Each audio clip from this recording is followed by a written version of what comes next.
Baiklah, kita memulai yang pertama, pembahasannya adalah Al-Qari'atu mal-Qari'atu. Hari kiamat, apakah hari kiamat itu? Tentu ada maksud kenapa kami menggabungkan dua ayat ini dalam satu pembahasan. Tentu kita tahu bahwa kita perlu memperhatikan kembali bahwa jumlah atau kalimat yang sempurna itu bisa berupa jumlah fi'liyah, kalimat yang diawali dengan fi'il, dan juga ada jumlah ismiyah, kalimat yang diawali dengan isim atau kata benda. Ketika berbicara tentang jumlah ismiyah, tentu yang terbayang di dalam benak kita adalah ada dua komponen utama yang menjadi perhatian kita semuanya, di mana ada mubtada sebagai sebuah awalan dan juga khobar sebagai sebuah mutimul jumlah atau yang menyempurnakan jumlah, sehingga informasi yang diberikan menjadi lengkap dan yang membaca atau yang mendengarnya menjadi terdiam karena paham. Nah, inilah alasan kenapa kemudian kami membaca dua ayat ini dalam satu pembahasan, ya. Karena kita lihat konstruksi kalimat yang dibangun adalah Al-Qari'atu, yang awal ini sebagai ayat pertama sebagai mubtada, sedangkan mal-qari'atu sebagai khobar. Begitu penjelasannya. Jadi al-qari'atu hari kiamat, ya. Al-qari'ah mungkin kita paham secara bahasa mengetuk, menggedor atau mengguncangkan. Dalam hal ini artinya diterjemahkan dengan kiamat. Kemudian yang kedua ini juga kebetulan khobarnya ghairu mufrad, ya. Dia bukan satu kata yang utuh, tetapi ada susunan beberapa kalimat atau kata, ya, sehingga di sini khobarnya ghairu mufrad terdiri dari beberapa kata. Nah, tentu nanti kita akan bahas satu persatu, ya. Di sini al-qari'atu, ya. Sekali lagi ini artinya hari kiamat. Secara bahasa artinya mengetuk, menggedor, menggemparkan. Dalam hal ini tentu saja sesuatu yang mengerikan, suara-suara yang penuh dengan histeris dan sebagainya, sehingga akhirnya inilah fenomena hari kiamat. Al-Qari'atu, ya, ini ada alif lam di awal menunjukkan ini sebuah isim yang ma'rifat, ya, isim yang tertentu yang sudah khusus jatuh di awal kalimat. Kemudian tanda akhirnya di sini ada dhamma, ya, menunjukkan bahwa kita bisa menyampaikan inilah mubtada, sebuah awalan, ya, isim atau kata benda makrifat jatuh di awal kalimat, dia sebagai mubtada yang marfu, ya, tanda rafa'nya adalah dhammah di sana, ya. Jadi marfu'un wa alamatu raf'ihi dhammatun, ya, di sini dhahiratun, ya, dhammah yang secara zahir terlihat di situ, ya. Jadi al-qari'atu hari kiamat ini kita masukkan sebagai mubtada atau awalan. Ya, berikutnya adalah mal-qari'atu. Sebagaimana tadi disampaikan bahwa ayat yang kedua ini masuk sebagai khobar atau mutimul jumlah atau penjelas, ya. Kebetulan sekali lagi bentuknya ghairu mufrad atau bukan kata yang tunggal, tetapi terdiri dari beberapa kata. Apa? Yang pertama ma, ya. Ma ini adalah isim istifham, ya, sebuah kata tanya yang tentu saja dia mabni ala sukun, ya, tetapnya atas sukun, fi mahalli raf'in, mahalnya adalah rafa, dia sebagai mubtada. Nah, kalau kita bicara lagi ini mubtada, maka, ya, yang dimaksud tadi khobarnya ghairu mufrad bentuknya adalah jumlah ismiyah, ya. Jadi khobar bisa mufrad, bisa ghairu mufrad, ya. Dia bisa satu kata atau tumpukan kata. Kebetulan susunan kata ini berupa jumlah ismiyah yang dimana ma sebagai mubtada, ya. Jadi isim istifham mabni ala sukun fi mahalli raf'in, mahalnya adalah rafa, dengan mubtada sebagai mubtada, ya, tanda rafa, ya, mahalnya saja, ya, tentu karena dia mabni, isim istifham itu mabni. Sedangkan al qari'atu ini ya, kalau ada mubtada maka ada khobar ya. Khobar dari mubtada ma itu ya, kita juga tahu selain mubtada, khobar juga masuk dalam marfu'atul asma, isim-isim yang marfu, dan khobar di sini tanda rofanya adalah dhamma ya, sama dhammah dhahirah fi akhirih. Jadi mal qari'ah, apakah hari kiamat itu, sebagai khobar ya. Ini jumlah ismiyah ini sebagai khobar terhadap al-qari'ah di ayat yang pertama. Ya, sekali lagi, fi mahalli raf'ain, mahalnya adalah rofa ya, mal qari'ah ini mahalnya adalah rofa sebagai khobar mubtada yang awalan ini al-qari'ah di ayat pertama. Berikutnya ya, boleh dikatakan jumlah berikutnya yang kita bahas adalah wa ma adraka mal qari'atu.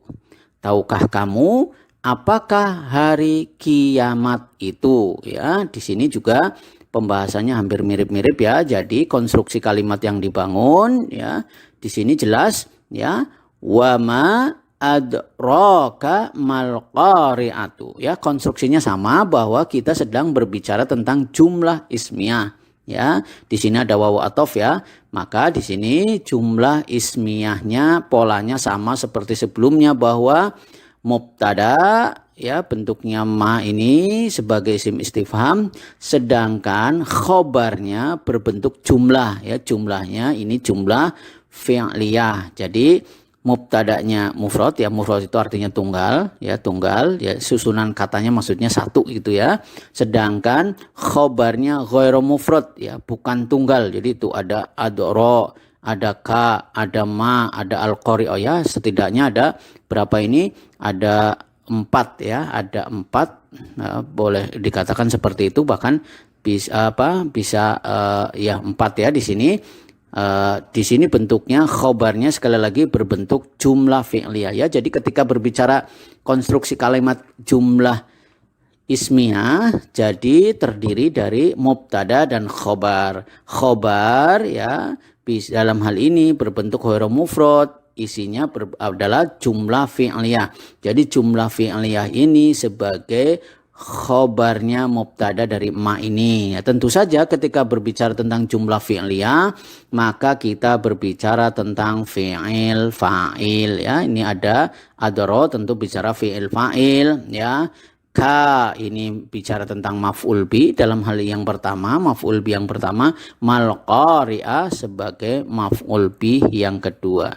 Wa ma adraka mal qari'atu. Tahukah kamu apakah hari kiamat itu ya. Jadi insya Allah kita semakin paham bagaimana memahami konstruksi kalimat di dalam jumlah ismiyah di surat Al-Qari'ah ayat yang ketiga ini ya, ayat yang ketiga ini. Jadi wa ma adraka mal qari'atu. Tahukah kamu apakah hari kiamat itu? Jadi mari kita bahas satu-satu. Wa ma ya, wa ma ya, tahukah dan apakah ya. Wa di sini wawu sebagai al wawu ini sebagai huruf athof ya. Tentu kita berbicara tentang tawabi, dalam hal ini adalah diwakili oleh huruf athof, wawunya wawu athof, boleh dikatakan begitu. Tentu saja karena sebagai huruf dia mabni alal fathi ya, dia tetapnya atas fathah, dibaca wa ya. Jadi dia akan tetap wa ya, tidak menjadi wi atau wu karena dia wawu athof. Sedangkan ma kita juga tahu bahwa dia adalah isim istifham ya, dia adalah kata tanya mabni alas sukuni ya, tetapnya atas sukun ya, di atas alif ini kan sukun ya, di atas ini. Fi mahalli raf'ain, mahalnya adalah rofa sebagai mubtada ya, sebagai mubtada ya. Kita juga udah bahas sebelumnya ma apakah. Adraka, dia telah mengetahui ya. Adro dalam hal ini dia telah mengetahui. Sebagaimana kita tahu adro ya, adro merupakan fi'il madhi ya, fi'lun madin, dia adalah fi'il madhi mabni alal fathi, tetapnya atas fathah, yang muqaddarah diperkirakan atas alif ya, yang di sini alif mamdudah. Mana'a minadzuhuriha li ta'adzur, karena uzur ya, tidak mampu dia menerima harokat. Sedangkan fa'ilnya ya, fa'il atau pelakunya di sini dhamir mustatir, takdirnya adalah huwa ya, adra, dia telah mengetahui. Ya, sedangkan kaf ya, ini ada kan adraka. Adraka ya, adra itu merupakan fi'il madhi ya, di mana fa'il atau pelakunya dhamir mustatir, takdirnya huwa, dan al-kaf di sini sebagai maf'ul bih awal atau maf'ul bih yang pertama ya. Al-kaf domir mutasil ya, isim domir yang bersambung, mabni alal fathi, tetapnya atas fathah, fi mahalli nasbin, mahalnya adalah nasab sebagai maf'ul bih yang pertama ya. Ini artinya kamu, tahukah, apakah dia mengetahui kamu ya. Di sini mal qari'atu, apakah hari kiamat itu ya. Kita sudah bahas mal qari'ah, tentu ini adalah susunan jumlah ismiyah di mana ma adalah isim istifham mabni al sukun, tetapnya atas sukun, fi mahalli raf'ain, mahalnya adalah rafa sebagai mubtada, dan al qari'ah sebagai khabar yang marfu'un, yang marfu', wa alamatu raf'ihi dhammatun zahiratun fi akhirih, yang tentu saja tanda rafa'nya adalah dhamah di bagian akhirnya sebagai khobar ya. Dan susunan jumlah ismiyah ini kita maknai sebagai maf'ul bih yang kedua ya, dia sebagai maf'ul bih yang kedua, objek yang kedua dari pertanyaan adra ya. Apakah kamu tahu apa? Tahu hari kiamat itu. Nah, itu sebuah pertanyaan yang kemudian tentu saja di bagian akhir ini dikategorikan sebagai maf'ul bih fi mahalli nasbin, mahalnya adalah nasab karena dia sebagai maf'ul bih. Dalam hal ini objek yang kedua. Berikutnya adalah yauma yakunun nasu kal farashil mabathuthi. Pada hari itu manusia seperti anai-anai yang bertebaran ya. Semacam binatang-binatang kecil yang bertebaran gitu ya. Ketika terjadi hari kiamat ya. Di sini ada fenomena yauma yang tentu saja kita sedang berbicara tentang dzaraf, kata keterangan, dalam hal ini kata keterangan waktu yauma ya. Maka kita juga belajar lagi konstruksi kalimat yang dibentuk dari kalimat ini ya. Di sini ada dzaraf, kata keterangan, yauma kata keterangan waktu. Nah, biasanya ya secara teoritis tentu kita tahu setelah dzaraf tentu di belakangnya kita pahami sebagai mudhofun ilaih ya. Yauma pada hari apa ya, perlu itu kalimat belum sempurna, boleh dikatakan seperti itu. Maka di sini membutuhkan mudhofun ilaih untuk mengetahui apa yang dimaksud pada hari itu ya. Di sini dzaraf, yaumanya kita maknai sebagai dzaraf dan belakangnya sebagai mudhofun ilaih, yang tentu saja ketika berbicara tentang syibhul jumlah dalam hal ini dzaraf ya, susunan dzaraf dan mudhofun ilaih ini, maka kita akan berbicara tentang fenomena muta'alliqan ya. Muta'alliq dia bergantung, dia masih menggantung, dan dia memiliki keterkaitan makna dengan sesuatu, ataukah apakah dengan fi'il ataukah dengan apapun ya, nanti kita akan bisa ketahui. Tetapi secara konstruksi kalimatnya ketika ada dzaraf, maka kita akan harus berpikir bahwa ada mudhofun ilaih di belakangnya. Kebetulan ya, di sini kita bisa lihat konstruksi kalimat yang dibangun. Mudhofun ilaihnya berupa jumlah ismiyah yang dimasuki oleh amil nasih ya. Amil nasih faktor-faktor yang merusak, faktor-faktor yang masuk ke dalam jumlah ismiyah, dalam hal ini kana wa akhwatuha ya, kana dan saudara-saudaranya, yang spesifik di sini disebut yakunu ya, bentuknya apa terlihat sekilas sebagai fi'il mudhari. Ya, sekali lagi mudhofun ilaihnya berupa jumlah ismiyah yang dimasuki amil nasih. Dalam hal ini kita lihat ada yakunu sebagai fi'il nakis yang kurang. Tentu saja an-nasu dimaknai sebagai isimnya dari yakunu. Kemudian kal faroshil mabathuthi, kal faroshi ini susunan jar majrur yang dia muta'alik, memiliki keterkaitan makna dengan khobarnya yakunu ya. Kalau isimnya inna itu adalah marfu, kalau khobarnya kana tentu dimaknai di situ ya, karena ini susunan jar majrur tentu fi mahalnya saja, sedangkan al mabathuthi sebagai sifatnya kal faroshi. Yauma yakunun nasu kal faroshil mabathuthi, pada hari itu manusia seperti anai-anai yang bertebaran ya. Mari kita satu persatu ya. Yauma pada hari itu ya, ini sekali lagi merupakan dzaraf, kata keterangan. Dzarafnya dzaraf zaman, tentu saja mansub ya, tanda nasabnya ya, wa alamatu nasbihil al fathatu ya, fathatu. Di sini fathatu dzahirah ya, di sini jelas, di sini ada fathah menunjukkan dia sebagai dzaraf zaman.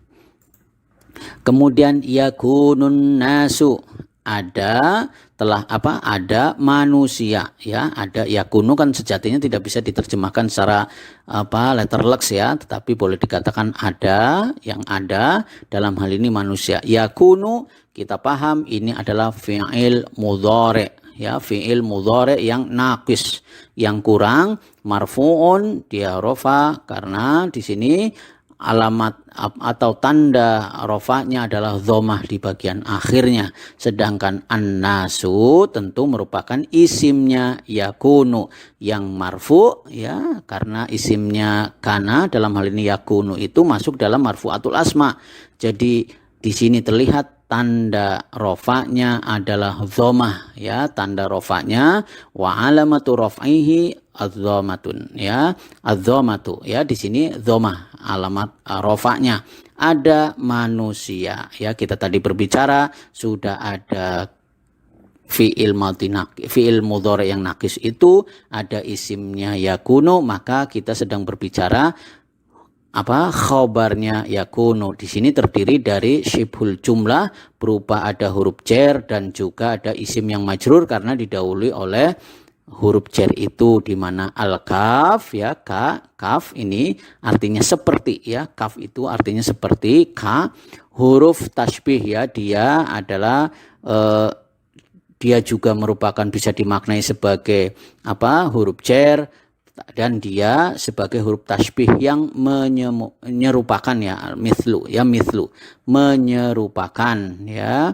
Dan tentu saja di sini ya, dia adalah huruf jar dan dia adalah tetapnya atas fathah di sana. Sedangkan al-farashi artinya anak-anak itu merupakan isim yang majrur karena didahului oleh ka, sehingga tanda jarnya adalah wa alamatu jarrihi ya kasratu ya, alamat jarnya adalah kasroh ya. Di sini kal farashi seperti anai-anai ya. Di sini syibhul jumlah ya, tadi kan disampaikan syibhul jumlah dalam hal ini susunan jar majrur ya, ini fi mahalli nasbin, mahalnya adalah nasab sebagai khobarnya yakunu ya. Amalan kana dan saudara-saudaranya itu kan adalah merofakan isimnya dan menasobkan khobarnya. Tapi di sini terdiri dari susunan jar majrur, sehingga mahalnya saja fi mahalli nasbin sebagai khobarnya yakunu, seperti anai-anai. Al-mabathuthi yang bertebaran ya, yang bertebaran. Sehingga ini kita sedang berbicara tentang naat man'ut ya, sifat mausuf ya, Tadi kan disampaikan sudah jelas bahwa kal faroshi ya, tanda akhirnya adalah kasroh, maka al mabathuthi ya, dia tabi, dia ngikut dengan kal faroshi ya, sehingga ini sebagai sifat ya naat terhadap kal faroshi yang bertebaran, anai-anai seperti anai-anai yang berterbaran ya, naat ya, di situ jelas.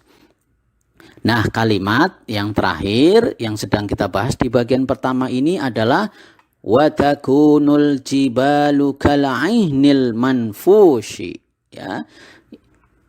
Dan gunung-gunung seperti bulu yang dihambur-hamburkan ya, seperti bulu yang dihambur-hamburkan, terasa begitu ringan ya, seolah-olah seperti bulu ya. Di sini juga sama, ada wawu athof, dan kita juga berbicara tentang sama seperti yakunun nasu kal farashil mabthuth ya. Ini fenomena jumlah ismiyah ya, jumlah atau kalimat yang diawali dengan isim, awalnya adalah al-jibalu ya sebagai mubtadanya, kal aihni sebagai khobarnya, kemudian dimasuki oleh takunu ya. Kalau tadi yakunu yakunu, kenapa kemudian dia pakainya huruf mudharaah ya, tentu terkait dengan fa'il atau pelakunya yaitu an-nasu. Sedangkan di sini kenapa menggunakan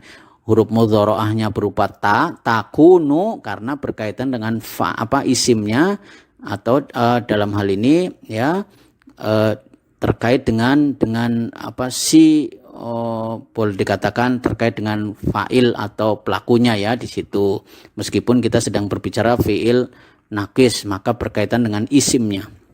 Ya, di sini watakunul jibalu kal'ainil manfusi, dan gunung-gunung seperti bulu yang dihambur-hamburkan. Sekali lagi, ini fenomena masuknya fi'il fi'il nakis ya, boleh dikatakan masuknya amil nasih ke dalam jumlah ismiyah ya, di mana takunu kita tahu ini adalah fi'il nakis, kemudian al-jibalu sebagai isimnya, kal ihni sebagai khobarnya ya, muta'alik, dia muta'alikon sebagai khobarnya dari dari takunu, dan al-manfusi sama seperti pembahasan al-mabthuthi, dia sebagai sifatnya. Intinya ini adalah jumlah ismiyah yang dimasuki amil nasih ya. Tentu kita sudah paham bagaimana polanya hampir mirip sama ketika berbicara yakunun nasu kal farashil mabthuthi dengan takunul jibalu kal'ainil manfusi ya. Yakunu dengan takunu ya, fi'il mudhari yang nakis, an-nasu dengan al-jibalu sebagai isimnya dari takunu, kal farashi dan kal ihni itu juga sama, syibhul jumlah, susunan jar majrur, dia muta'alik dengan khobarnya dari amil nasi itu sendiri, dan al-mabthuthi polanya sama dengan al-manfushi, yang dimana ya al-mabthuthi ya pakai sa, mabthuthi dengan al-manfushi ya, manfushi ya, pakai shin, di sini juga sebagai sifatnya. Jadi polanya sama ya ketika membahas takunul jibalu kal'ainil manfushi, itu sama pembahasannya dengan yakunun nasu kal farashil mabthuthi ya, dan gunung-gunung seperti bulu yang dihamburkan. Baiklah, secara sekilas di ayat pertama, pembahasan pertama di surat Al-Qari'ah, maka bisa sampaikan al-qari'atu mal-qari'atu. Hari kiamat, apakah hari kiamat itu? Wa ma adraka mal-qari'atu. Tahukah kamu apakah hari kiamat itu? Yauma yakunun nasu kal farashil mabthuthi. Pada hari itu manusia seperti anai-anai yang bertebaran. Wa takunul jibalu kal'ainil manfusi, dan gunung-gunung seperti bulu yang dihambur-hamburkan. Semoga kita dilindungi oleh Allah Subhanahu wa taala tidak menemui fenomena kengerian di hari kiamat.